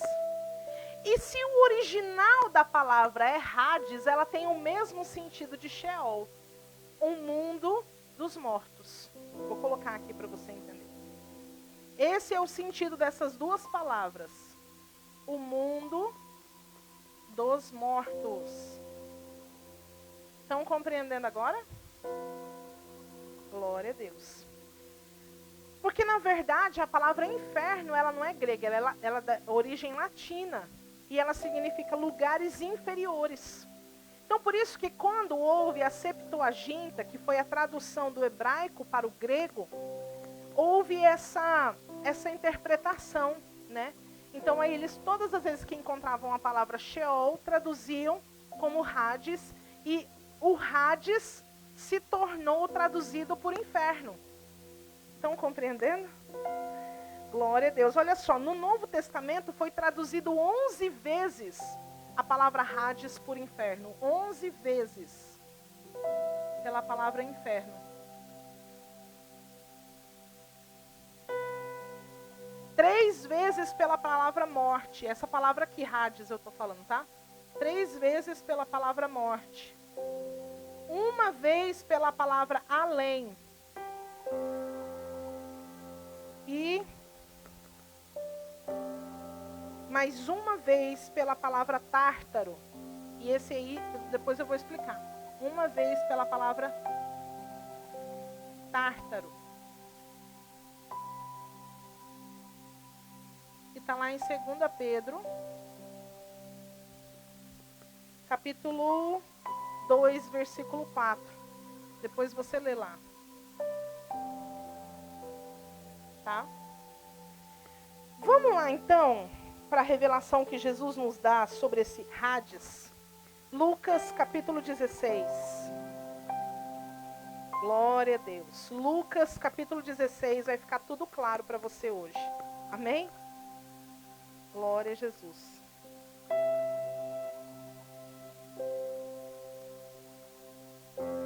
Lucas capítulo 16. Jesus vai contar aqui uma história. E há uma discussão muito grande, né, no meio dos acadêmicos, teólogos. A discussão é o seguinte: isso é uma história ou é uma parábola? E aí eles perdem muito tempo discutindo sobre isso. Porque uns vão dizer assim, mas Jesus vem seguindo uma sequência de contagem de parábolas, então o rico e o Lázaro só pode ser uma parábola. Aí vem um outro e fala assim, mas não tem como ser uma parábola, porque todas as vezes que Jesus vai contar uma parábola, ele anuncia dizendo que ele vai contar essa parábola. Aí outro fala assim, não, mas não tem como ser uma parábola, porque existem nomes próprios, né, como Lázaro, Moisés, Abraão, e nenhuma outra parábola de Jesus, ele dá nomes àquelas pessoas que ele está ali se referindo. Esse é o único momento em que Jesus faz isso. Então eles dizem, não tem como ser uma parábola. Mas o fato é, amados, que sendo uma parábola ou não sendo uma parábola, foi Jesus que falou. E se Jesus falou, a gente tem que só seguir o que ele falou. Amém? Não há contestação. Se fosse algum outro dos discípulos, algum outro dos... Mas foi o próprio Jesus quem disse. E se foi Jesus quem disse, não há contestação de que esse texto seja autêntico, verdadeiro, um ensinamento puro e simples da parte do Senhor para as nossas vidas. Amém? Glória a Deus. Então vamos ler a partir do verso 19, que diz: Ora, havia certo homem rico que se vestia de púrpura. Abaixa só um pouquinho para mim a música, por favor. Se vestia de púrpura e de linho finíssimo e vivia todos os dias no luxo. Havia também certo mendigo chamado Lázaro, que estava coberto de feridas à porta daquele, e desejava alimentar-se com as migalhas que caíam da mesa do rico. Os próprios cães vinham lamber-lhes as feridas. Morreu o mendigo e foi levado pelos anjos para junto de Abraão. Morreu também o rico e foi sepultado. No inferno, estando em tormentos, ergueu os olhos e viu ao longe a Abraão e Lázaro junto dele. Então clamou: Pai Abraão, tem misericórdia de mim e manda a Lázaro que molhe na água a ponta do seu dedo e me refresque a língua, porque estou atormentado nesta chama. Abraão, porém, respondeu: Filho, lembra-te de que recebeste os teus bens em tua vida, ao passo que Lázaro somente males. Mas agora ele é consolado e tu atormentado.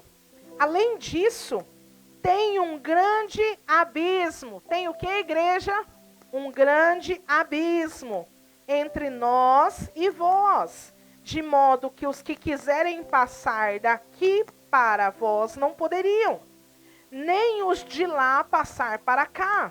Respondeu ele: Peço-te, ó Pai, que o mandes à casa de meu pai, pois tenho 5 irmãos, que ele lhes dê testemunho, a fim de que não venham também para este lugar de tormento.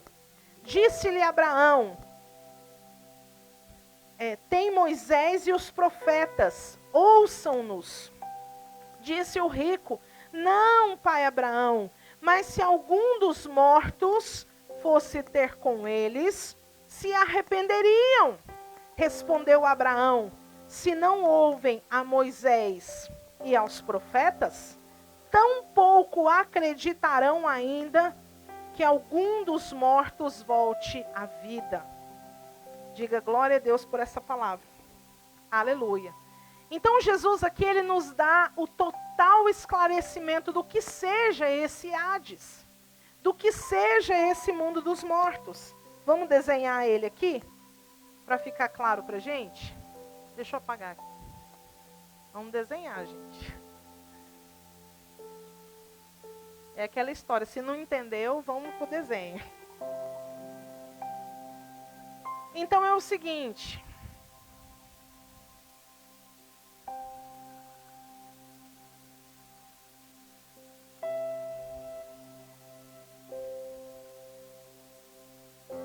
Então aqui seria o lugar de consolo, ou o seio de Abraão, onde estarão os justos. Certo, gente? Aqui então será o lugar de tormento.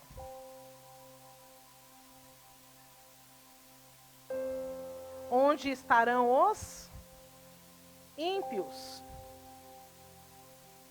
E aqui podemos dizer que é uma espécie de inferno. Aqui, gente, o pai Abraão deixa bem claro que entre eles há um abismo. Então isso aqui é o abismo, ó. Isso aqui é o abismo. Esse aqui, o fundo do abismo, que é o que está lá em 2 Pedro, que depois você vai ler, que fala onde estão os demônios. Esse aqui é o Tártaro. É o Tártaro. E aqui embaixo, gente, ó. Isso aqui é o Guiena, ou o Lago de Fogo, que fala lá em Apocalipse 19 e 20. Lago de Fogo, que ainda não foi inaugurado. Isso aqui ainda não foi inaugurado. Isso aqui é o estado permanente. Estão entendendo? Isso aqui é estado intermediário, momentâneo. Então, tudo isso aqui, gente, ó. Tudo isso aqui vem a ser o Hades. Ou o Sheol.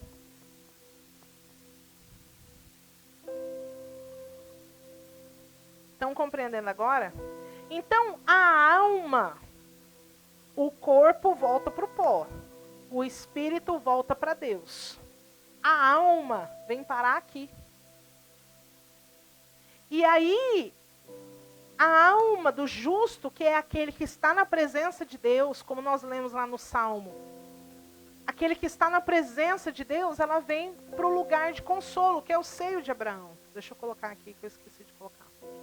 O seio de Abraão.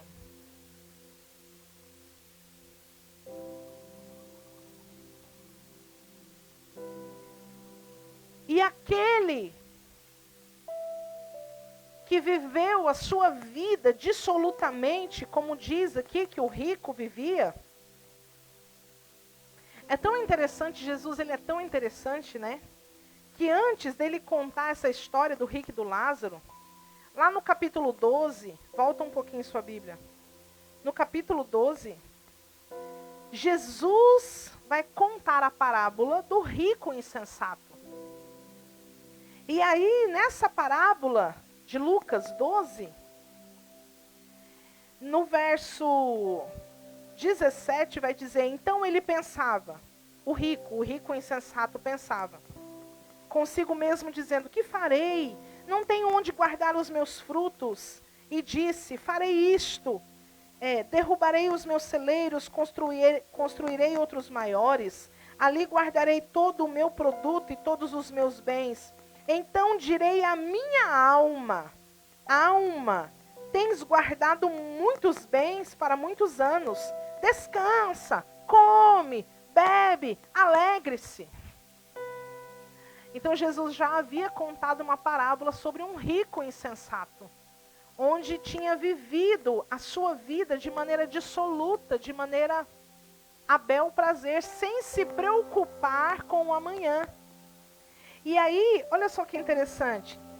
Quem que eram os ouvintes de Jesus nesses discursos? A Bíblia vai dizer. Lá no verso 16, antes de Jesus contar a história do rico e o Lázaro, no verso 14, vai dizer assim, os fariseus que amavam o dinheiro, ouviam todas estas coisas e zombavam dele. Então, os ouvintes de Jesus eram fariseus, ricos, que amavam o dinheiro e que estava totalmente descredibilizando todas as palavras de Jesus, porque na ideia deles, eles imaginavam que o dinheiro deles poderia fazer algo por eles, até mesmo depois da sua morte. Então, por isso, Jesus vai propor essa história, porque ele vai deixar bem claro para aqueles ouvintes que estavam ali zombando dele, que o dinheiro deles não ia poder fazer nada por eles depois que eles chegassem ao Hades. Que coisa. E você acha que mudou muita coisa? Não mudou muita coisa. Tem muita gente pensando assim até hoje. O fato é que, gente, o Hades, ele existe, ele é real. Ele é tão real que a palavra de Deus vai dizer lá em Mateus, capítulo 12, verso 40. Jesus vai dizer assim, uma geração adúltera e perversa me pede um sinal. Ou seja, os fariseus estavam ali pedindo, se tu és o Cristo, então dá um sinal para nós, que tu és mesmo o Messias, o Filho de Deus. Aí ele vai dizer assim: mas nenhum outro sinal será dado, a não ser aquele que foi feito pelo profeta Jonas. Assim como Jonas esteve 3 dias e 3 noites no ventre do grande peixe, assim também estará o Filho do Homem no coração da terra. Onde é o coração da terra, gente? Hades, Sheol. Porque se você pegar o profeta Jonas, lá no capítulo 2, a partir do versículo 1, e aí você vai ler o momento em que ele estava na barriga do grande peixe, orando ao Senhor, clamando a Deus para que Deus tivesse misericórdia dele, a Bíblia vai dizer que ele estava já a ponto de desfalecer já no Hades. Ou seja, no Sheol, né? Lá vai dizer no inferno, mas a tradução é Sheol. Então, quando Jesus se assemelha a Jonas, ele está dizendo: olha, eu também, quando eu morrer, a ideia que as pessoas têm de que Jesus foi para o céu não é verídica. Na verdade, ele foi ao Hades. Por quê? Ele foi para pregar aos espíritos, às almas que estavam ali em prisão. Que coisa, não? E aí, olha só que coisa interessante. Sabe o ladrão de Lucas? Lucas 23. Vamos abrir lá. Lucas 23. Lucas 23, quando Jesus estava ali na cruz, bem próximo da sua morte.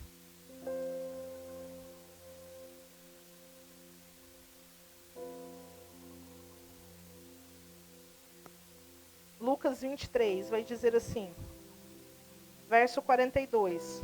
Um dos ladrões que estavam ali, sendo crucificados com Jesus. Verso 42. Então disse: Senhor, lembra-te de mim. Na minha versão bíblica, tá assim: lembra-te de mim quando entrares no teu reino. Mas a tradução correta não é quando entrares no teu reino, mas é quando vieres no teu reino. Se na tua Bíblia está escrito assim, quando vieres no teu reino, então a tua tradução está mais próxima do original. Por quê? Porque essa palavra, no original dela, significa erkomai, que significa vir. Então, não é a ideia de entrar. Jesus, então, ali, quando ele vai morrer, ele não vai entrar aos céus, não. Mas a ideia é, o ladrão está tendo a consciência de que aquele é o Messias e que ele virá para estabelecer o reino de Deus na terra. Então ele está dizendo: quando tu vieres no teu reino, lembra-te de mim. Amém? E aí a resposta de Jesus é mais surpreendente. Ele vai responder, verso 43, respondeu-lhe Jesus: em verdade te digo que hoje estarás comigo no paraíso. Essa palavra também, essa palavra que fala assim, ó, em verdade te digo que hoje, essa palavra que, na verdade, no original, no manuscrito original, ela também não existe. O fato é que, na verdade, o certo, o correto dessa tradução seria dizer assim: e Jesus respondeu: em verdade te digo hoje, que estarás comigo no paraíso.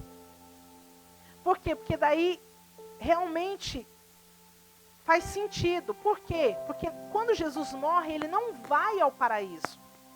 Esse paraíso aqui que Jesus está se referindo é ao reino milenar, quando ele vier para instaurar o reino milenar na terra. Pastora, de onde você está tirando isso, gente? Simples. 2 Coríntios, no capítulo 12, no versículo 4, o apóstolo Paulo vai dizer assim, que ele subiu até o terceiro céu, ele esteve no paraíso de Deus, e ali ele teve uma revelação. E foi algo tão maravilhoso que ele viu que não foi lhe permitido falar aos homens. Pode ler lá, 2 Coríntios 12, 4. Você anota aí, depois você lê. E aí tem gente que imagina assim, então quer dizer que o paraíso é no terceiro céu. Não. está dizendo que ele viu o paraíso. O que significa isso? Ele teve a revelação do reino milenar, mas que a ele não foi dado o direito de falar isso aos homens. E aí, olha só que coisa interessante, Apocalipse no capítulo 2, no verso 7, diz assim, que ao vencedor dar-lhe-ei o direito de comer da árvore da vida, que está no paraíso de Deus. E aonde que está a árvore da vida, gente? Está no céu? Você não vê a árvore da vida no céu. Você vê a árvore da vida na terra. Se você ler Apocalipse 21, a árvore da vida estará na terra, onde ela dará 12 frutos, e as suas folhas servirá como remédio para as nações. Então não existe paraíso no céu. O paraíso, quando Deus se refere ao paraíso, é o reino milenar que o Senhor Jesus vai instalar na terra. E quando a nova Jerusalém também for edificada, inaugurada na terra, tudo vai acontecer na terra. Então essa ideia de que quem morre em Cristo já está no céu, ela também não procede. Por quê? Porque quem morre em Cristo está num lugar de consolo. Está aguardando a ressurreição dos corpos, sim. Por quê? Porque em lugar nenhum na Bíblia você diz, porque tem gente que fala assim, mas não dá para acreditar na imortalidade da alma e na ressurreição. Como assim não dá? Por quê? Porque a ressurreição é para os corpos, não é para a alma. Se você ler lá em 1 Coríntios, capítulo 15, você vai ver o apóstolo Paulo dizendo que os corpos incorruptíveis é que serão transformados em corpos. Os corpos corruptíveis, os corpos corruptíveis serão transformados em corpos incorruptíveis. Estão entendendo? 1 Tessalonicenses no capítulo 4, no verso 17, quando diz que os mortos ressuscitarão primeiro, e nós, os que estivermos vivos, encontraremos com o Senhor nos ares, e assim estaremos para sempre com o Senhor. Quando houver a ressurreição dos corpos, e recebermos um corpo glorificado, aí sim, de fato e de verdade, entraremos na plenitude da vida eterna. Quem está aqui, gente, não está na plenitude da vida eterna ainda. Estão aguardando. Agora, note um detalhe. Na história do rico e do Lázaro, a total consciência daquelas almas que estão ali. O próprio rico diz, pai Abraão, manda Lázaro molhar a ponta do dedo para me refrescar. Aí depois ele vai dizer, então ele lembra quem era Lázaro. Ele vai dizer, eu tenho 5 irmãos. Mas a consciência daquela alma do rico não é uma consciência plena. É uma consciência limitada. A partir do momento que ele entrou aqui, ele não vai mais ter nenhum tipo de contato ou consciência daquilo que está se passando no mundo dos vivos. Entende? Então, a consciência de quem morre, ela existe, mas ela é limitada. Ela não é plena. Só haverá uma consciência plena depois da ressurreição. Quando os mortos em Cristo forem ressuscitados. Amém, amados? Eu tinha mais coisa para falar, mas eu vou deixar para terça-feira que vem, para você ficar com bastante curiosidade.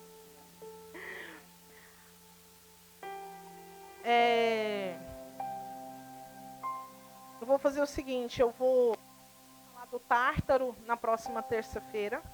Né? A gente vai estar falando também das almas que João vê debaixo do altar, porque daí tem gente que fala assim, lembrei uma coisa.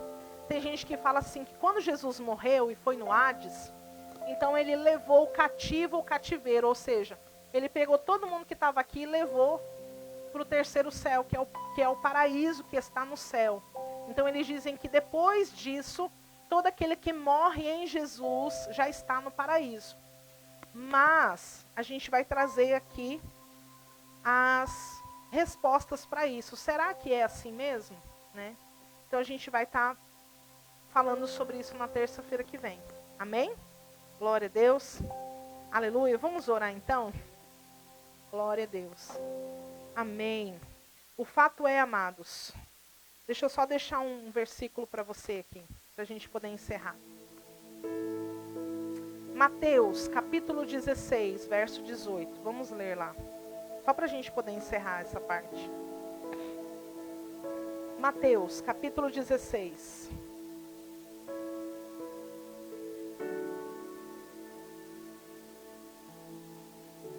No verso 18, vai dizer assim: E também te digo que és Pedro, e sobre esta pedra edificareis a minha igreja, e as portas do inferno não prevalecerão contra ela. E aí, quando a gente lê esse texto, a gente tem uma ideia assim: olha, a igreja vai triunfar sobre toda a força do mal, não vai ter demônio, não vai ter diabinho, não vai ter diabão, todo mundo, a igreja vai derrotar todo mundo e tal. É verídico de que essa guerra ela existe, que a igreja é vitoriosa? É verídico. Mas esse texto em específico não quer dizer isso. Esse texto em específico, essa palavra inferno, ela é uma das vezes que a palavra no original é Hades. Então quando Jesus diz, eu vou estabelecer a minha igreja, e as portas do inferno não prevalecerão contra ela, ou seja, as portas do Hades não prevalecerão contra ela, sabe o que ele está dizendo? Ele está dizendo a mesma coisa que ele disse para Marta quando foi ressuscitar Lázaro. Quando ele chega para ela e diz assim: Marta, creia, porque aquele que crê em mim, ainda que esteja morto, ele viverá.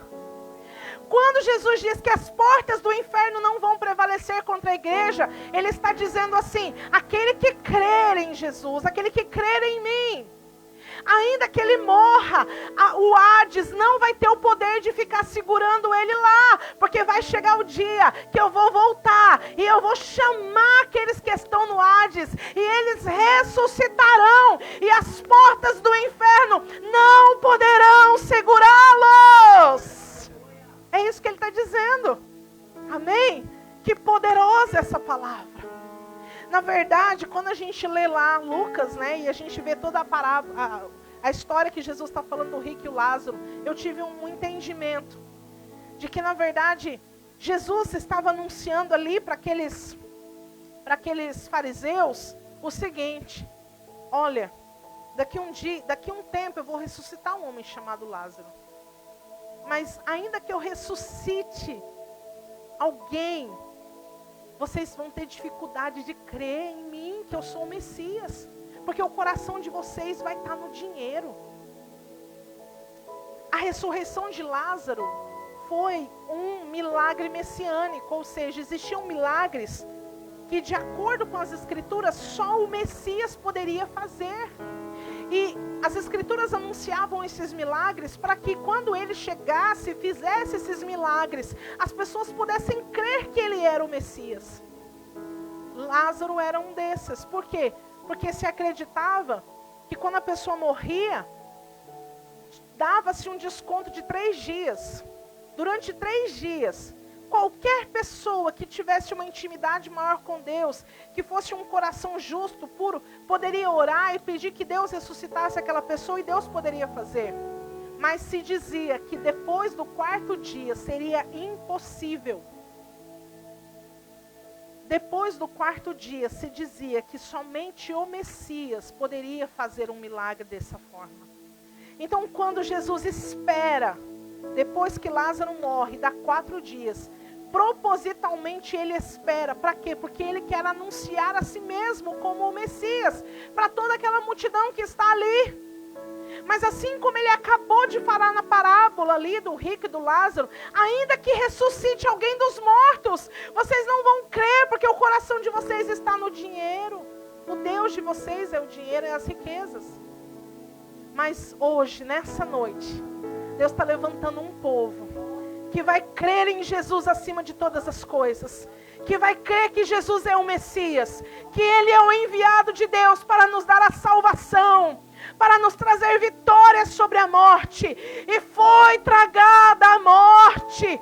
Onde está a tua vitória, morte? Aonde está? Porque o nosso Jesus, Ele morreu, mas Ele ressuscitou, e vivo Ele está. Aleluia! Glória a Deus! Nós servimos a um Deus vivo, poderoso, e Ele está no meio de nós. Glória a Deus. Pai, toma a vida do meu irmão nas tuas mãos, toma a vida da minha irmã nas tuas mãos, e que o Senhor possa dar consolo a eles, Pai, em nome de Jesus, Senhor, em nome de Jesus. Não faria sentido nenhum a palavra de Deus dizer que o Senhor tem prazer na morte dos seus santos, se eles fossem ficar aniquilados, se eles fossem ficar esquecidos na sua memória. Não, Senhor.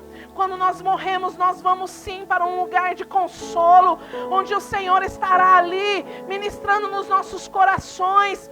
E para nós, como diz o apóstolo Paulo, viver é Cristo, mas o morrer vai ser lucro, Deus. Oh, Pai, em nome de Jesus, não faria sentido essas palavras se o morrer fosse apenas aniquilação, fosse apenas a sepultura, fosse apenas um sono. Não faria sentido algum o apóstolo Paulo ter dito: eu quero estar com o meu Senhor, eu quero estar com o meu Cristo.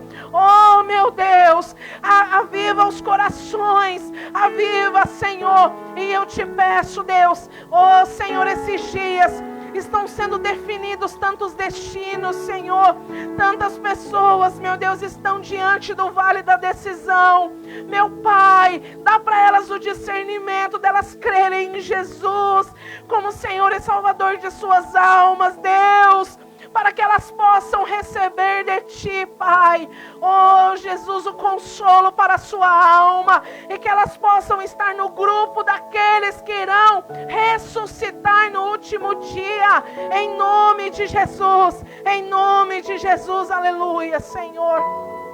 Pai, nós queremos orar pela nossa nação, nós oramos pelo nosso presidente, nós clamamos a Ti, Senhor, pela nossa nação, Deus.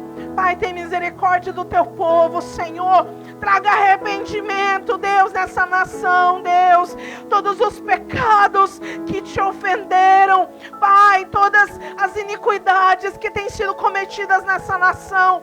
Traga arrependimento, Senhor. Arrependimento no meio das igrejas, Deus. Que as igrejas voltem-se para Ti, Senhor. Em nome de Jesus, Deus. E nós Te clamamos. Abençoa o nosso estado. Abençoa o nosso governador. Abençoa a nossa cidade, Deus. Abençoa o nosso prefeito, Pai. Ajuda eles a tomarem decisões certas. Ajuda eles, Senhor, a estarem no caminho correto. Em nome de Jesus nós oramos pela cidade de Jaciara, pela prefeita, meu Deus. Oh, Senhor, estende a Tua mão poderosa ali, Senhor, e seja com aquelas pessoas, Deus. Oh, Pai, nós Te pedimos, Deus, tem misericórdia de nós. O Senhor é maior do que toda essa pandemia, Deus. Então manifesta o Teu poder, Senhor, e faz com que haja separação entre aqueles que servem e aqueles que não servem o Senhor. Que o Senhor derrame do Teu sangue sobre o Teu povo, cubra o Teu povo com a Tua proteção, com a Tua graça, com o Teu poder, em nome de Jesus, em nome de Jesus, amém, queridos? Glória a Deus, aleluia. Nós já vamos encerrar. Quero agradecer que você esteve conosco até esse momento, amém? Amanhã haverá uma live especial para as mulheres às 10 horas da noite. Nós estaremos falando de propósito, de ministério para as mulheres. Então esteja conosco aqui às 10 horas da noite, vai ser uma bênção. Glória a Deus. Que Deus te abençoe. Também nós estaremos novamente aqui às 7h30 da noite, para a glória de Deus. Amém, queridos? Glória a Deus. Culto das crianças, sábado, 4 horas da tarde. Não esqueça.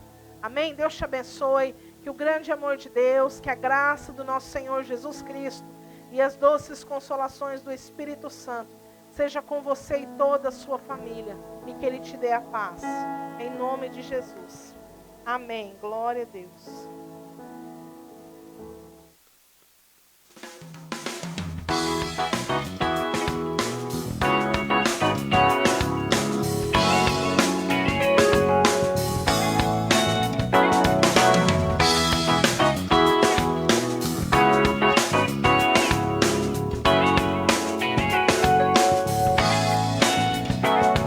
Quão cego eu andei e perdido vaguei, longe, longe do meu Salvador.